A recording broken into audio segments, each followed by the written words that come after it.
strategery. Yeah, that's a great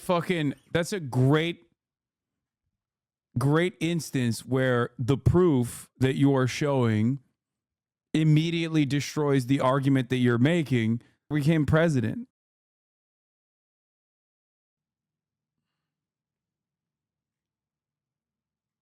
Now to politics as promised, and President Biden and former President Donald Trump actually in agreement on something, and that is the dates for 2 presidential debates. Like so much of this election season, those debates will be happening way earlier than usual, something both candidates, they agree on that as well. Ed O'Keefe is at the White House for us. He's got the details. Ed, this was a surprise. Good morning.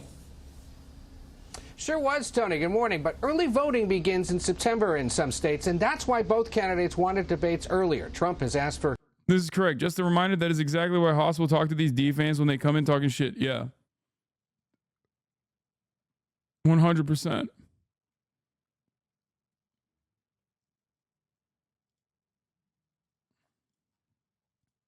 Even more debates, but the president's campaign so far has signaled he's only planning...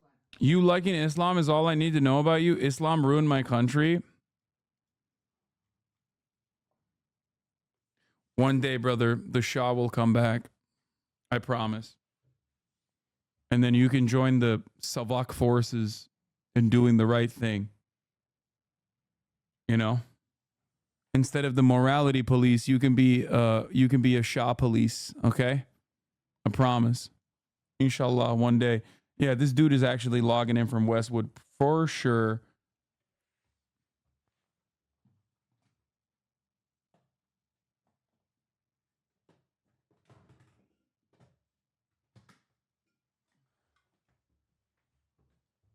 People saying I'm like pro-Islamist fundamentalist is the funniest thing.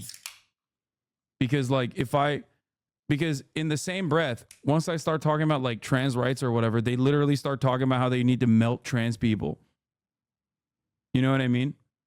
It's like, I don't know if that guy personally has that opinion, but it's pretty funny. Then like in most instances, people will literally do that. Hasan is an Islamist fundamentalist.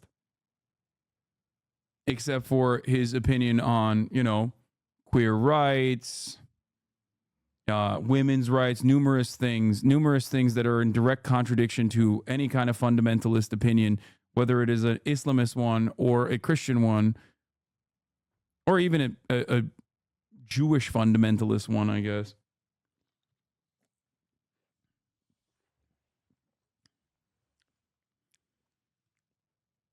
The same people that are like, bro, you're an Islamist fundamentalist are also, in many instances, the same people that say, you wear a dress.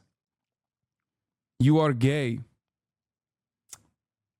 Communism ruined my country, son, or Islam ruined my country, daughter? Ugh. I don't know. They're both terrible. When I first started following you, my husband said I shouldn't be a fan of you because you wanted to reinstate the caliphate. What the fuck?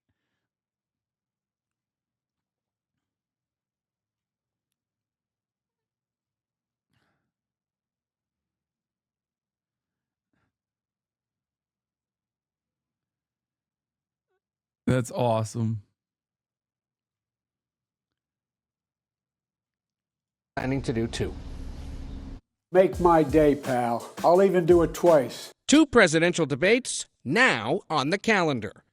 The Savak wasn't all bad. All lies from IR, which you guys are eating up. I love you, chatter. You're right. No, totally, man.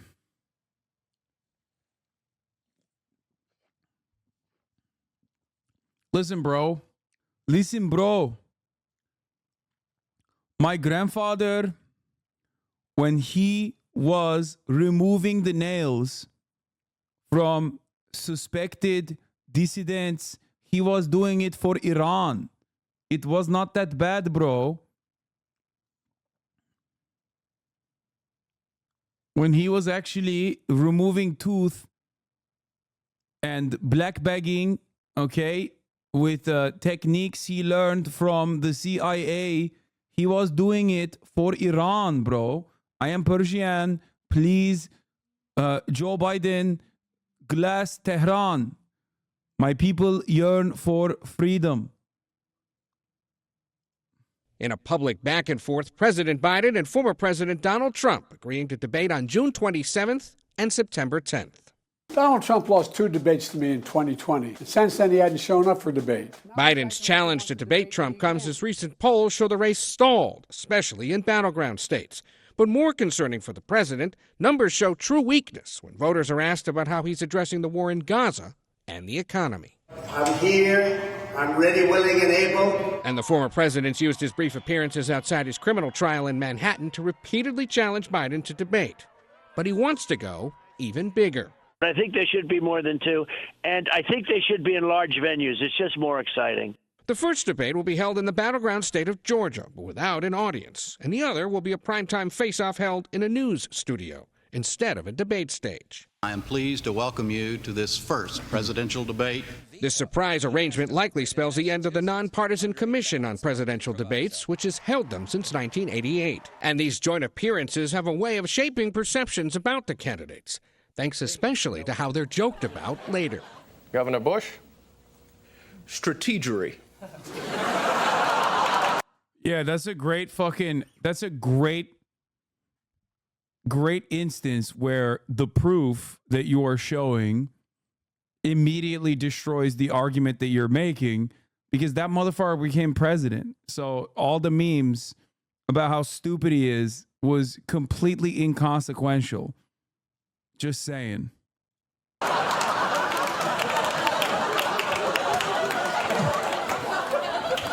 Vice President Gore. Lockbox. But the commission's 2020 debates drew criticism from all sides for being especially chaotic and contentious. Will you shut up, man?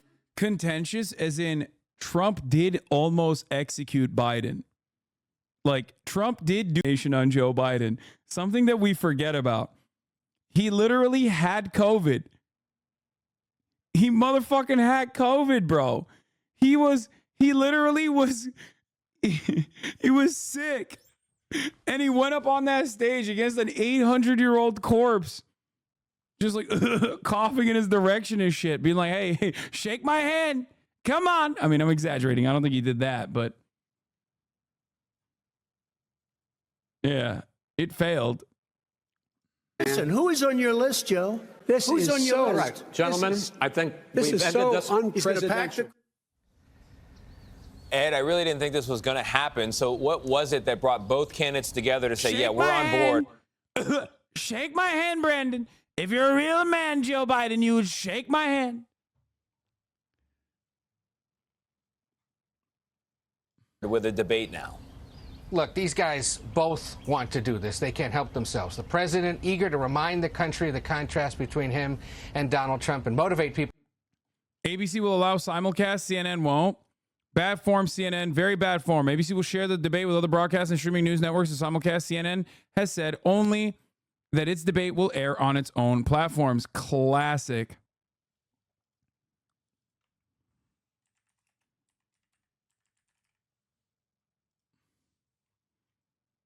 I just keep repeating that over and over again with the hopes that people will also fucking feel that same way. One day, if I keep saying it over and over again, more people will be on board with it. Someone's in a good mood. Yeah, I'll be honest, I like coming back home and streaming from home. I enjoy this, you know? I miss my dog. I miss my my structured, regimented lifestyle. You know what I mean? I'm addicted. Yeah, I mean, I love what I do. I'm very fortunate. Biden only looks like his mom says he looks good. And you know you're stoked about the debates? Oh, yeah, I am. You also said Mossadegh was Democratic. He was not. This show you know nothing about Iran. You're right. Mossadegh was a bad guy, dude. He really fucked up. When the people of Iran consented, Mossadegh consented, but you know who didn't consent? British Petroleum.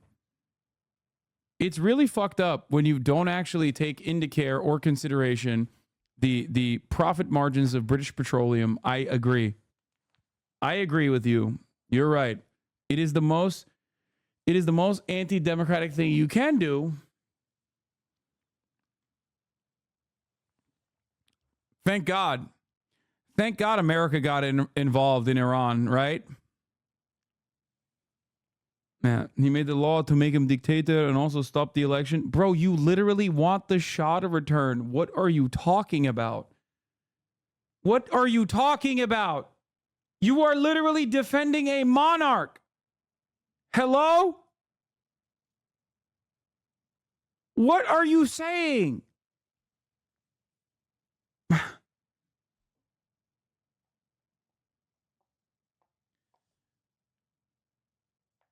Like, dude, Mossadegh was very, very unforgiving and very undemocratic. You do not know your history, which is why Iran must return the Shah to what? Oh, the monarchy, which is the greatest form of democracy that you can get to.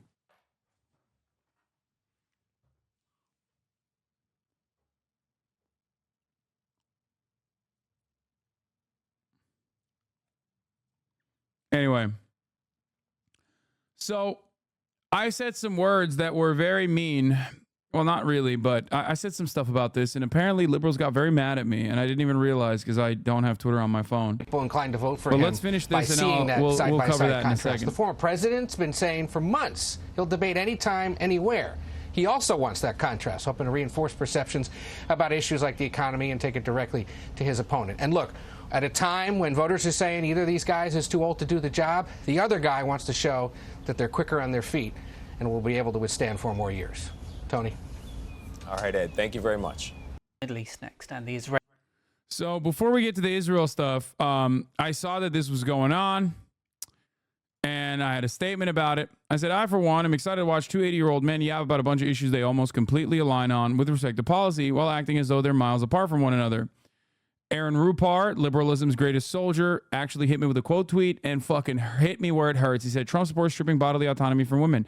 Biden does not. Trump supports taking healthcare away from tens of millions of people. Biden does not. Trump wants to round up migrants and put them in detention camps. Biden does not. This part is a little bit, excuse me.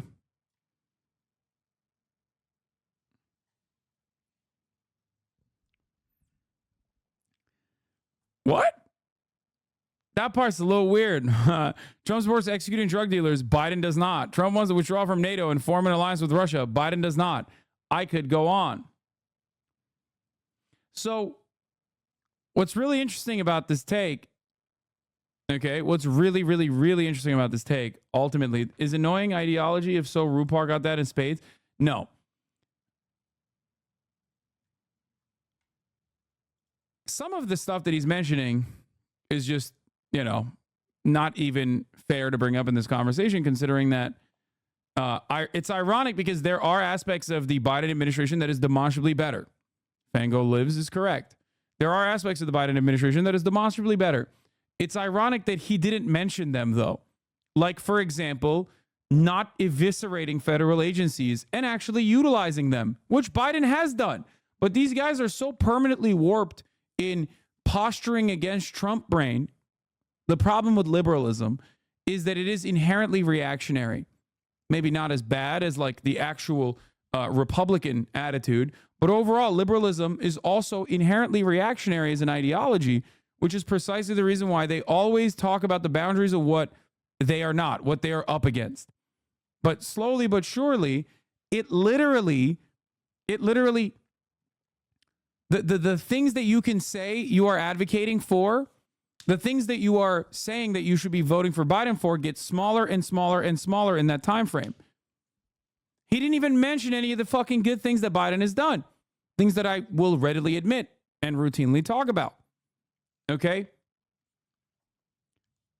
In my tweet, I singled out immigration, Israel, Palestine, and tariffs. Those are the 3 key issues that Biden is 100% aligned with Trump on. Okay? And then I also mentioned one aspect that he's not aligned with Trump on, which is his most important key difference between him and Trump. Now, Problem here is liberals don't even fucking know how to advocate for the Democratic Party correctly. Liberals also don't personally understand how politics is supposed to work. Okay? Liberals only operate on lesser evil voting. People do not care about lesser evil voting. Okay? People do not think critically on many issues, and they especially don't think critically on lesser evil voting. If you consistently advocate on just how not as bad as the Republicans you are going to whittle away all of the people that would readily vote for you. Keith Olberbitch not only replied to you, but he also quote tweeted and wrote the same thing again with a bunch of spelling errors because he was so horned up. I mean, didn't we do that last election? Yes, we did do that last election. And notice something I have personally stated, okay, time and time again, was, this is him, by the way. Wait, that's what Aaron looks like? Oh my God. Okay. Something that I've mentioned time and time again is a key principle in why people vote a certain way. Okay. Democrats have completely lost touch with the reality that you are supposed to offer something to people. Okay. Not just simply engage in a defensive posture. You have to offer them something, and then you have to prove to the people that voted for you that it was a good idea to vote for you. Engaging in pure team sports to say like, no, it's better if it's a D instead of an R that's doing the same exact initiatives, then, you know, it feels like your team won and then you can own the fucking conservatives, is not going to be good enough to actually win elections consistently. The Democratic Party's platform that they advocate for across the board, if we look at it holistically, is still significantly better than the Republican Party's platform. The issue is that the Democratic Party rarely ever follows through on their agenda, consistently loses and says, oh, well, it's because of the structural hurdles that were placed in front of us, a thing that no Republican has ever stopped themselves from advocating for, to a detriment, mind you, because Republican politics and Republican policy are both, I mean, Republican politics is good, but their policies are bad, right? And the Democratic Party's policies are supposed to be good, but their politics are supposed to be bad. Republicans never fucking say, oh man, like Mitch McConnell never goes, oh dude, we have structural hurdles. That's why we can't allow Obama to appoint a Supreme Court justice. That's not something that stops them. Okay.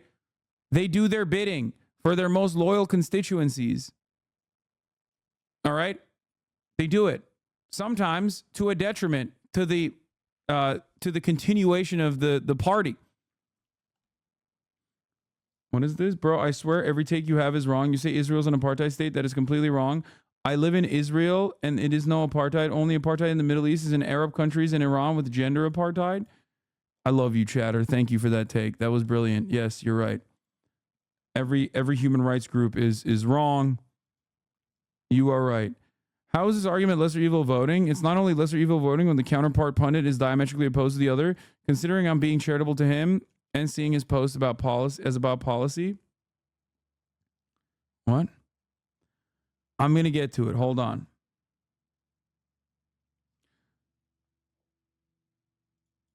Let's continue. So,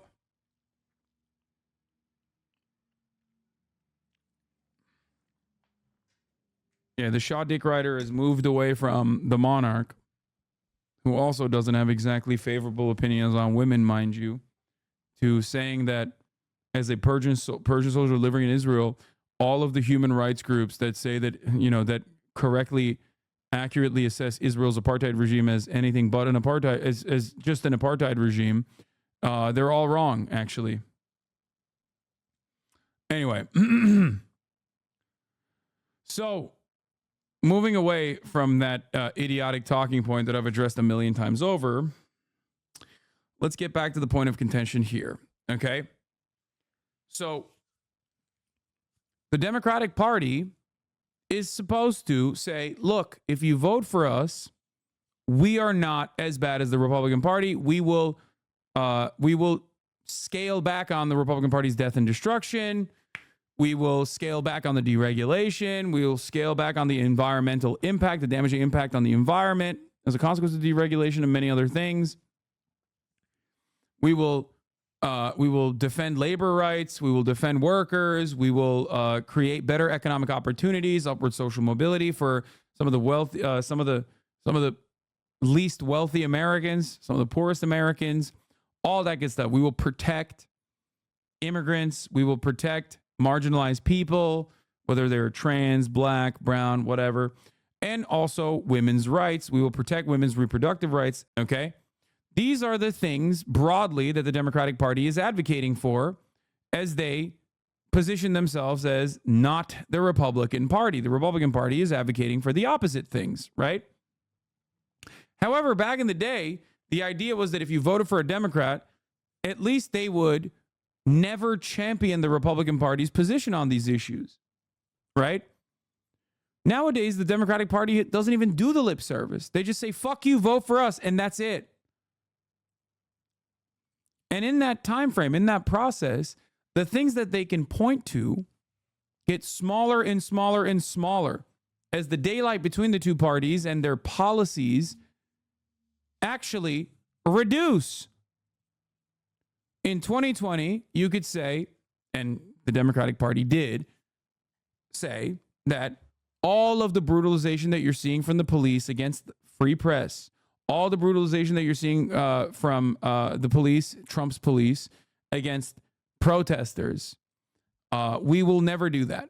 That was a lie, as you can see clearly with what's going on with the pro-Palestinian demonstrations all around college campuses all around the United States of America.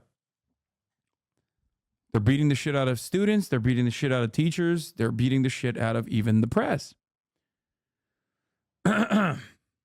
Another thing that the Biden administration said was, we are not going to be like the Trump administration with their child separation policy and their immigrant detentions.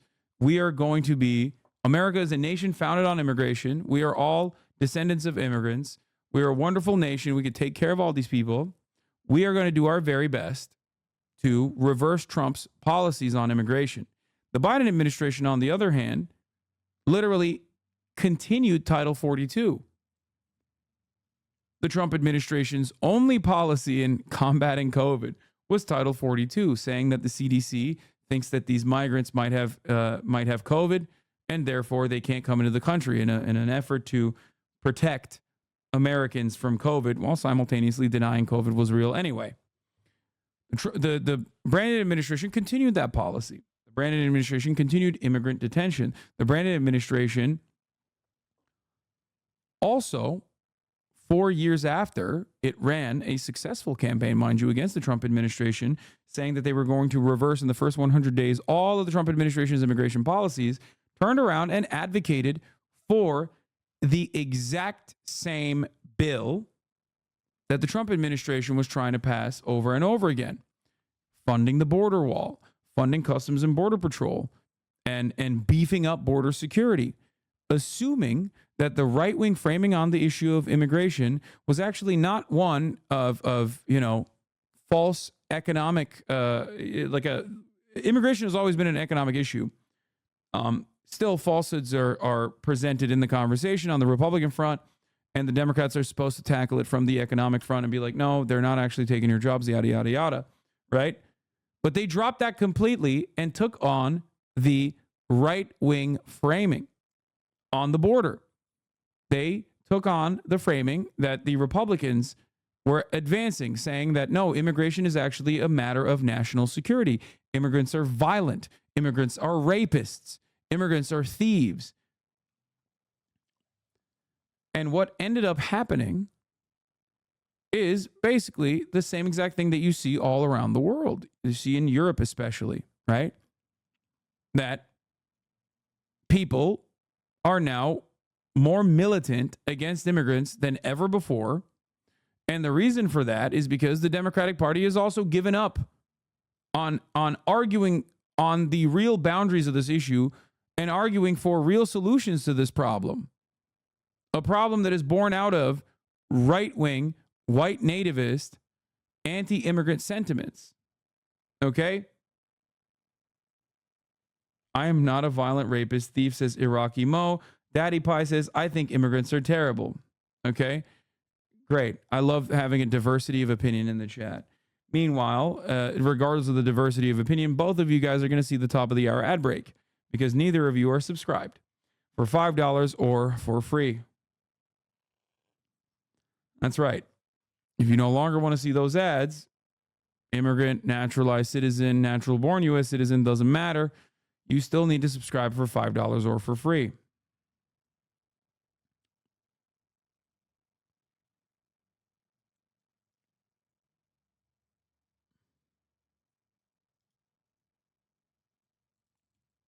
Here's the 3-minute ad break now.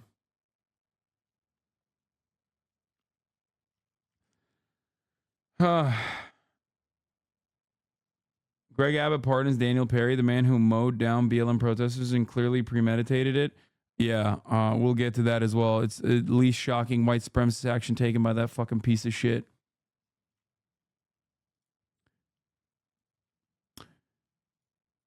My point is, if you keep capitulating the right-wing framing on issues, you're going to lose that issue completely. Because why the fuck would people believe you now that you've had an attitude shift? When there are people that have been on the immigrants or rapists side with clarity, with moral clarity, for quite some time. All you've now done is say, no, they're actually right. I'm handing it to the right wing. They're correct.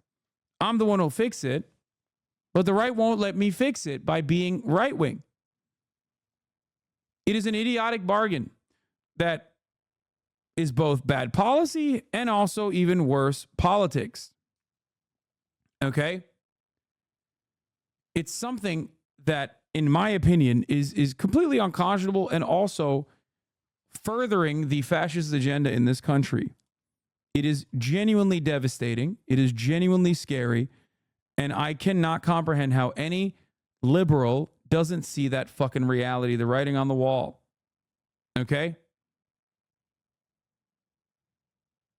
No DMs today? What DM?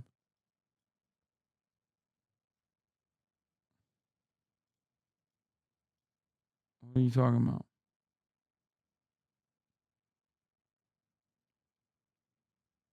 Anyway.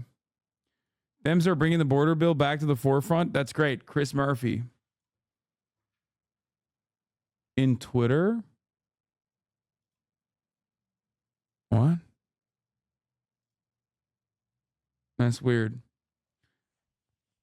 Today I'm reintroducing the bipartisan border security bill. It's not a bipartisan bill. It is a right-wing bill, by the way. It's only bipartisan because it's a right-wing bill that the Democrats are pushing for.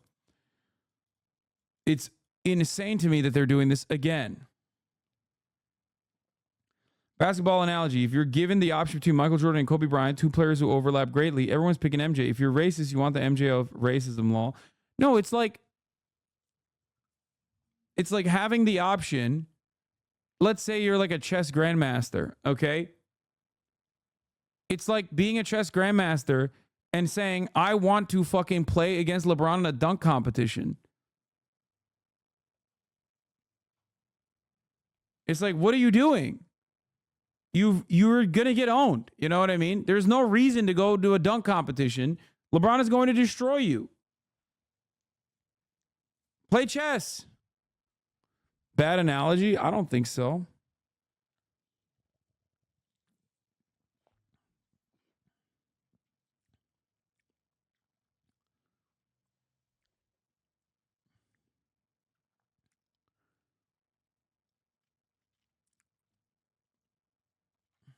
So,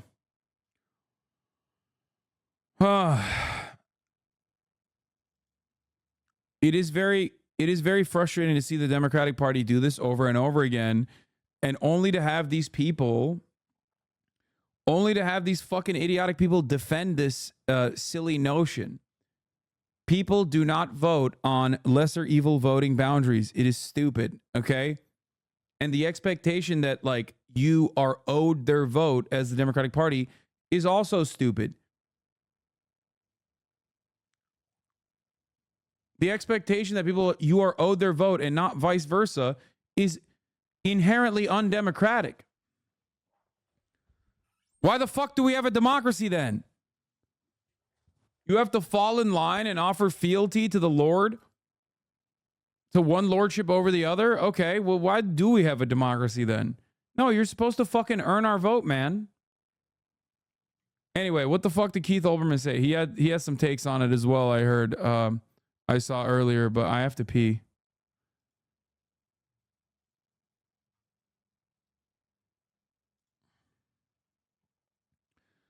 And tax policy and union support and climate investment and agency regulations and judicial picks and protections for trans people and DACA protections and marijuana policy and student loan forgiveness and overtime regulations, cabinet picks and renewable interest. Exactly. That's why they voted in the first place. If you act out of line, you should be instantly ousted. Like, I don't even personally disagree with Hutch Hutchinson on this issue, on some, right? A lot of this is just like a laundry list of things that he wishes the Democratic Party was doing, but there are some that the Democratic Party is like genuinely taking the initiative on, right? Union protections being one of them. It's true. You're wrong if you don't think that the NLRB is not doing a good job. However,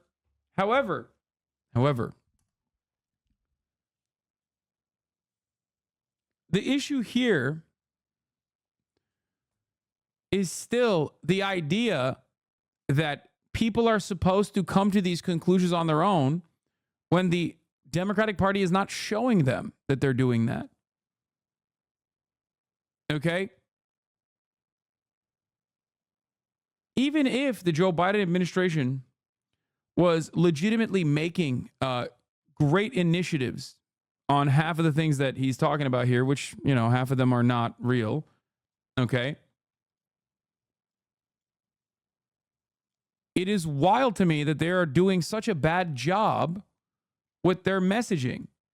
They have had zero fucking policy papers on their website, on their campaign website. And I don't even know if they've changed that reality. Like a couple months back, they still had no policies on their website. Now, obviously, many people are not going to go there and read that anyway. It's not going to move the needle. But it's good for people like Hutch and all those other people who want to dick ride the Democratic Party into oblivion to have the talking points. And the fact that they are not even offering talking points to their own fucking loyal Fedayeen is insane to me. It shows me that they are not interested in winning.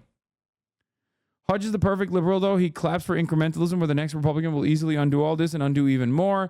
The ratchet effect is because everyone is a liberal. True progress takes a lot of fucking time to undo. Think abortion, it took decades. Yes. True progress and true regress, even though regress is easier than progress.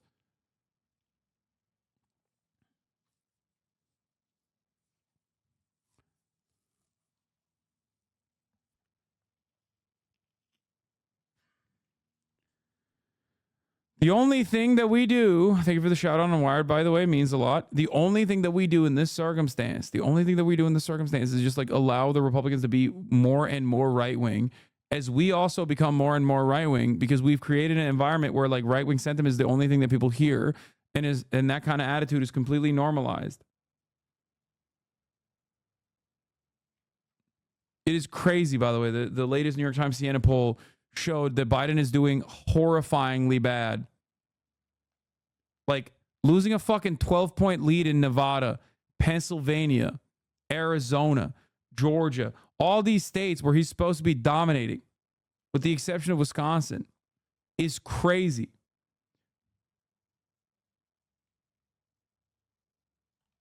It's just so incredibly cooked.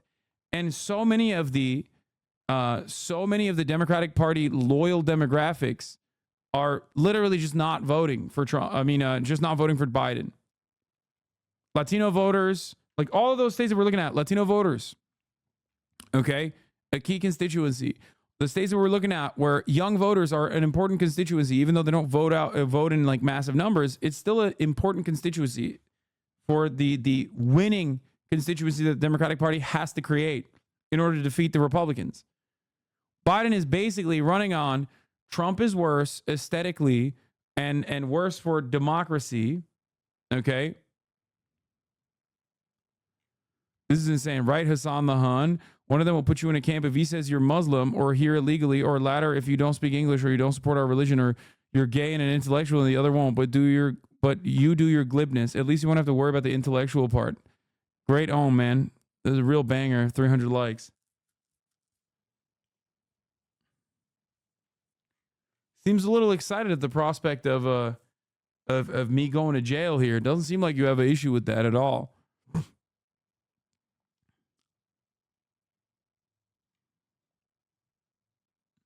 Help your Californian child bride. Please look and shut me up. 23,588 California, mostly tribe lives. You, what the fuck? You have a platform. Help your state. Is this because we talked about how California, in comparison to other countries, have way less child brides? Is that what it is? Is that what's going on? I have to pee. Anyway. They've been spamming it for days. Did you watch MSNBC get mad at the New York Times poll? Oh, okay. Let's watch this. Trial. There is new polling that finds for the first time the majority of I'll be back in a Americans believe second. the former president is guilty. In the latest Yahoo News YouGov national poll, 52% of adults say Trump did indeed falsify business records to conceal hush money payments to a porn star.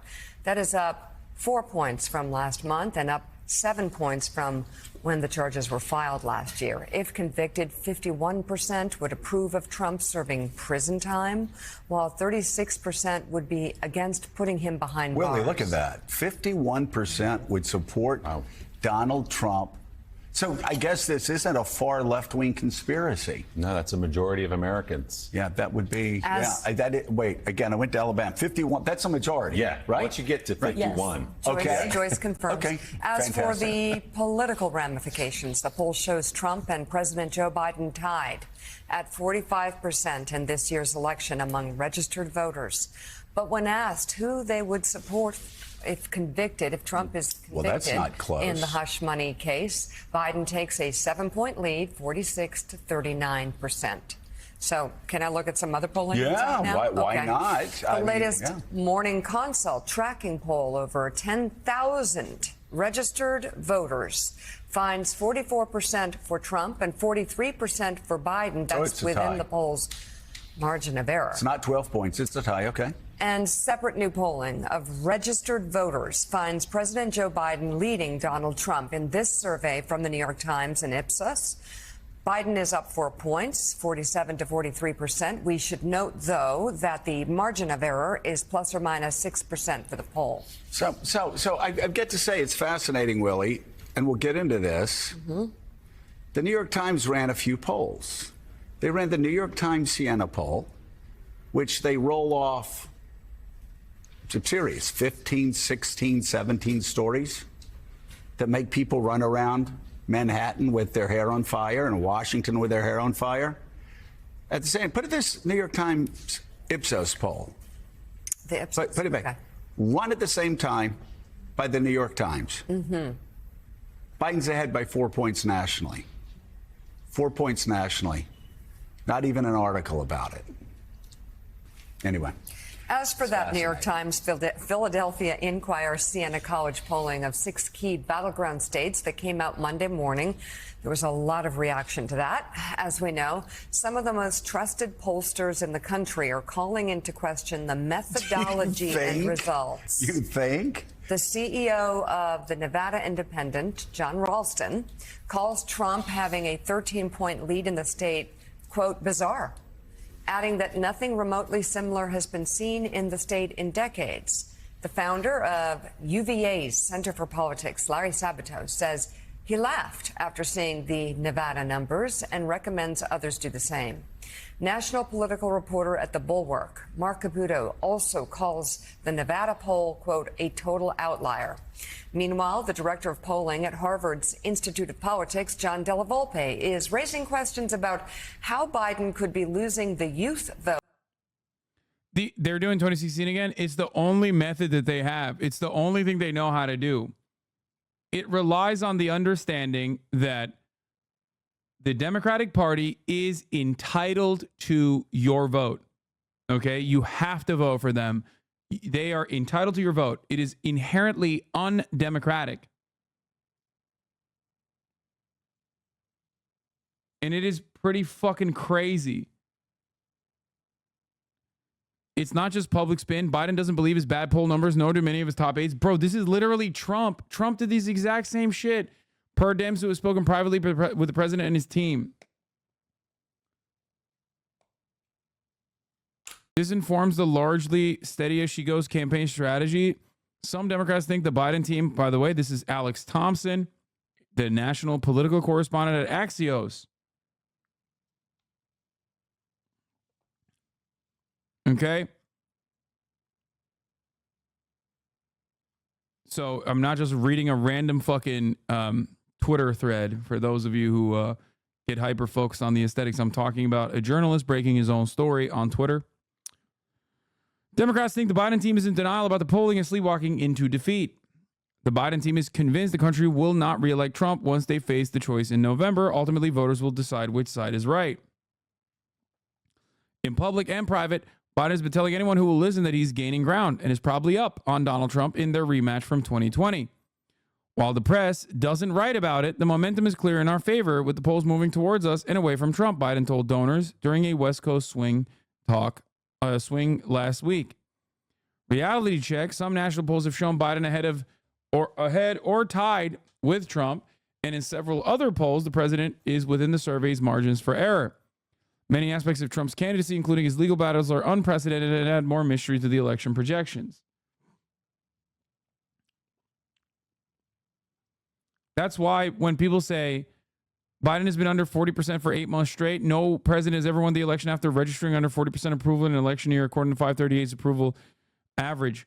But these are unprecedented times because no incumbent president has ever run against a former president that is in legal trouble for the horrifyingly bad, corrupt, awful job that he did in the past 4 years that he was president in. So that's the reason why it's not as black and white as you think it is. It is unprecedented. But my point is, you shouldn't fucking have to rely on that if you're the Democratic Party. The Democratic Party is doing fairly well across the board, with the exception for Biden. Can you imagine a world in which like the Democratic Party wins the Senate and the House but loses the presidency? Because it would be ridiculous. But, you know, we're kind of staring at a reality like that right now. Unless we get even more fucking Democrats to lose their goddamn seats due to corruption investigations. It is ridiculous. The one thing that unseats some of the worst, most right-wing Democrats in this fucking country is their endless thirst for gold bullions from the Egyptian government or securing side deals with the Azerbaijan government. It's fucking freakish the way we are operating in the Democratic Party. It's like comical. Or if you're Eric Adams, Turkey.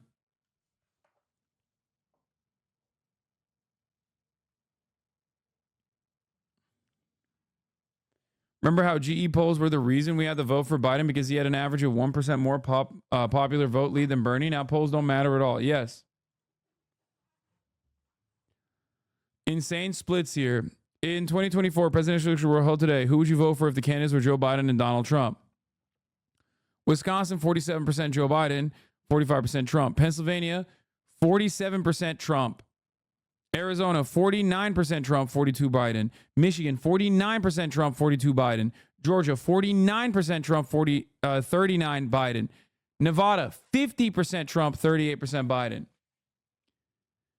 It's so crazy to think that 4 years prior, I think if I'm not mistaken, Biden literally had a 12-point lead in Nevada, no?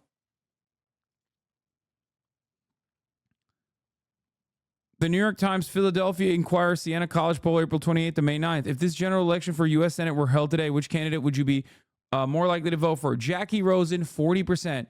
Arizona, 45%. Ruben Gallego. Bob Casey, 46%. Tammy Baldwin in Wisconsin, 49%. This is precisely what I'm talking about when I say the Democratic Party is doing literally unimaginably good in comparison to the fucking awful performance demonstrated by the top of the ticket. They're doing this in spite of the top of the ticket, mind you. Think about how crazy that is. How does nobody recognize that this spells doom for how personally unpopular the president is? Is Biden cooking or getting cooked? What do you think? Biden is losing in every state that was polled right now, and every single senator in that state is winning. Every single Democratic senator is winning. Every single, in all of those states, with the exception of one, Biden is losing by massive margins, too. New Times Siena poll. Voters picked Trump over Biden in handling the Israel-Gaza-Hamas thicket by a wide margin. As observed below, the number of Biden voters abandoning him from the left is a fly speck. Voters punish treachery. This is not just Israel, it's Abbey Gate.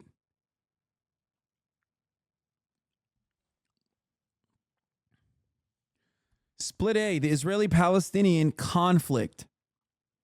50% say Donald Trump would be better. Do you want to know why?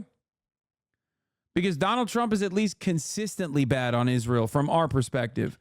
Joe Biden, on the other hand, with his like fucking weird, like, oh, well, Israel has a right to defend itself and we're going to fucking bear hug them, while simultaneously like, oh, we have to do the right thing and like maybe dial it back a little bit, is losing everyone.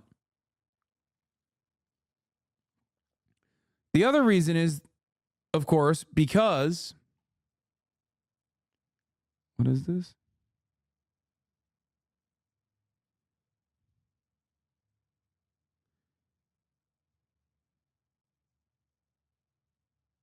Hold on. The other reason is because Donald Trump is not the president.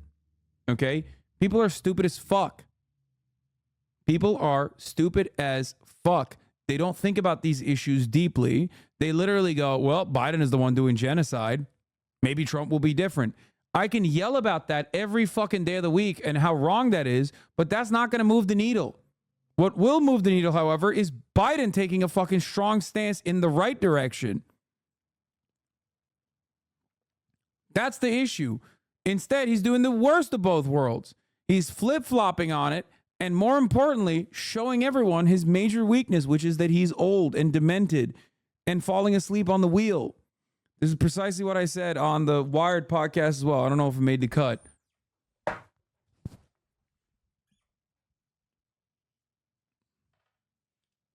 It's really fucking bad.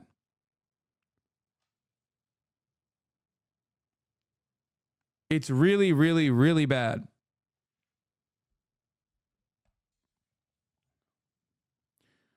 Oh.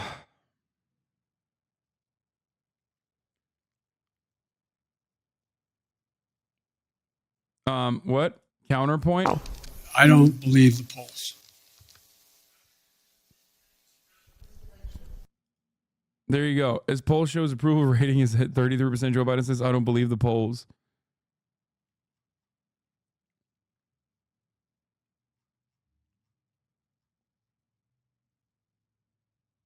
So frustrating, dude. Trump would bomb Gaza way harder. Honestly, yes, Donald Trump is obviously more responsible, I would say, for October 7 than Joe Brandon is. Okay? Even though October 7 happened while Joe Brandon was the president, Donald Trump's actions are the major the major turning point for why October 7 happened. Okay? I've talked about this in detail a million times over. Having said that, however, how so? Oh my God, there's always new people that are like, what do you mean? The Abraham Accords that wrote out Palestinian statehood completely and just basically brought to the forefront normalization agreements that were already long-standing amongst Gulf states and Israel and made it a legally binding agreement for everyone to fucking see without offering any assurances to the Palestinians was genuinely a devastating move for Israel and for everyone else. Okay? That's number one. Number two, he moved the embassy to Jerusalem, and he did that and basically capitulated to the Zionist interest in that regard by saying like, no, Jerusalem, occupied territory, holiest, one of the holiest fucking lands for Muslims, Christians, and Jews alike. That's actually Israeli now. Okay, symbolically claiming that all of occupied Jerusalem is now Israel territory.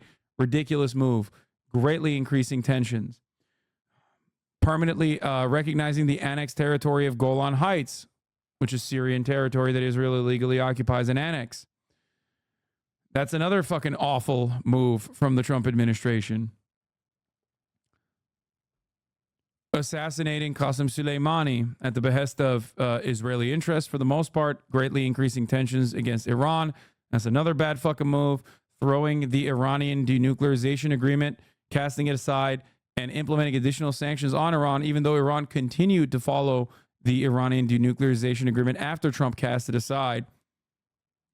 Another fucking major L in increasing tensions in the region. These are all things that the Trump administration did. My expectation from the Biden administration was to go back and fix that shit, which they did not do. So Biden is also responsible for October 7. Biden is responsible for October 7 for not going back on the Trump administration's policies. Okay? And then post October 7, it's all Biden at this point. Biden is funding and facilitating Israel's ethnic cleansing campaign. Biden did the bear hug. It wasn't Trump. Biden is the one who's been saying, go ahead. Biden's administration is the one that's like vetoing any sort of criticism against Israel.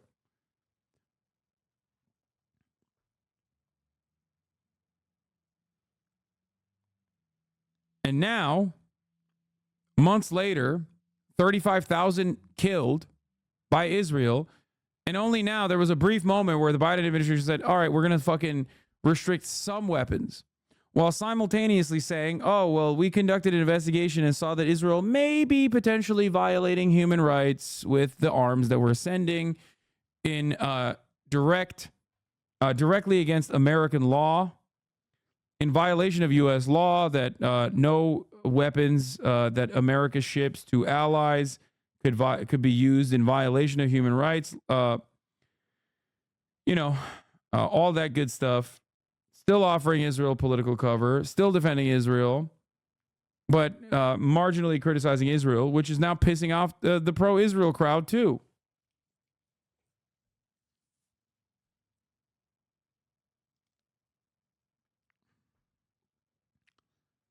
Massive shit show. Unimaginable shit show. That's how you got to this point where people literally think, well, because Joe Biden Joe Biden is the president right now and all the awful things are happening because, like I said, most people are not very intelligent in the way that they analyze politics or make these decisions.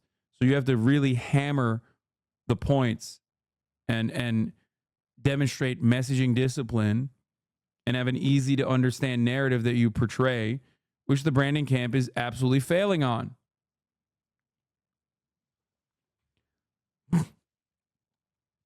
Terrorists using UN cars as cover, super cringe. Lol, what? Terrorist cope?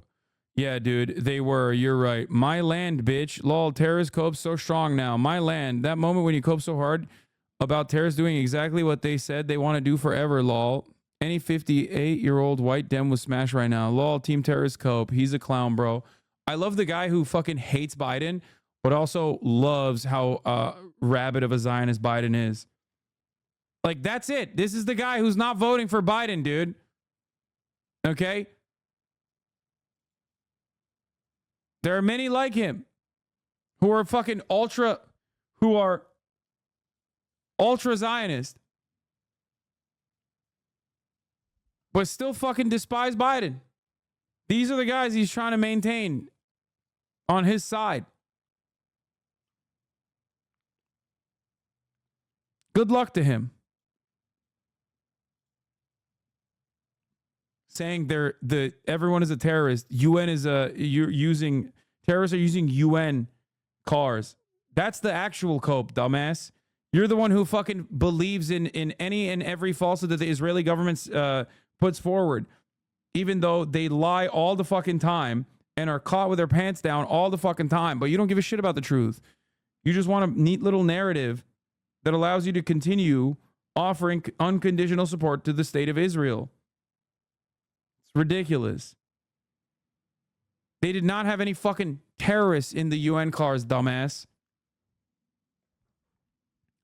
Every Palestinian, even if they're wearing police uniform, is a terrorist. You know, there's aspects of civil governance inside a Gaza Strip, regardless of how hard Israel tries to dismantle that, right? Dumb fuck. Anyway, let's continue. Vote by 27 points in Michigan while winning it by 24 points in Wisconsin. A million monkeys with a million I think there are a lot of cell cross-currents phones here. making calls as pollsters. Okay. That's how you do it. Finally, the New Republic's Greg Sargent expressed dismay at the survey's methodology. This is important, which shows 20% of the likely voters polled either didn't vote in the last two midterms. Wait a second.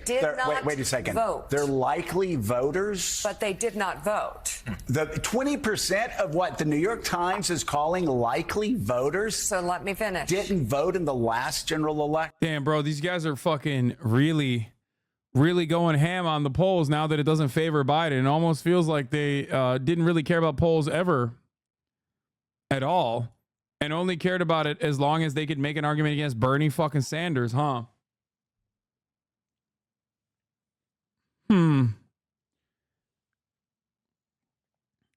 While I do fear what a second Trump administration will look like for, you know, American empire, American theoretical democracy, all of that good stuff, I'm not going to sit here and lie to you. It does give me a little bit of fucking...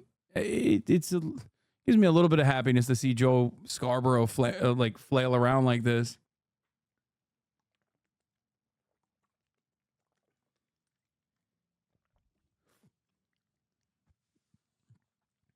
Polls don't matter now. Why are you looking at polls? Don't look at polls.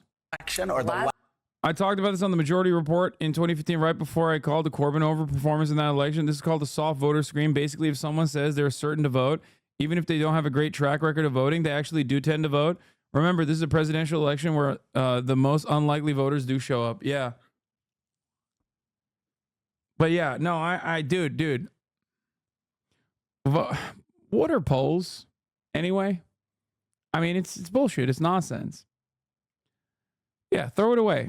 When it looks bad for Joe Biden, throw it away. It's easy. Discard it. Who cares? Last two midterms? And didn't vote in the last general election or the last two midterms, or they have never voted at all. But wait, John Heilman, there's more. And by the way, people calling and going, oh, this is just a reaction to one poll. No, you can go back. You can look at the tape.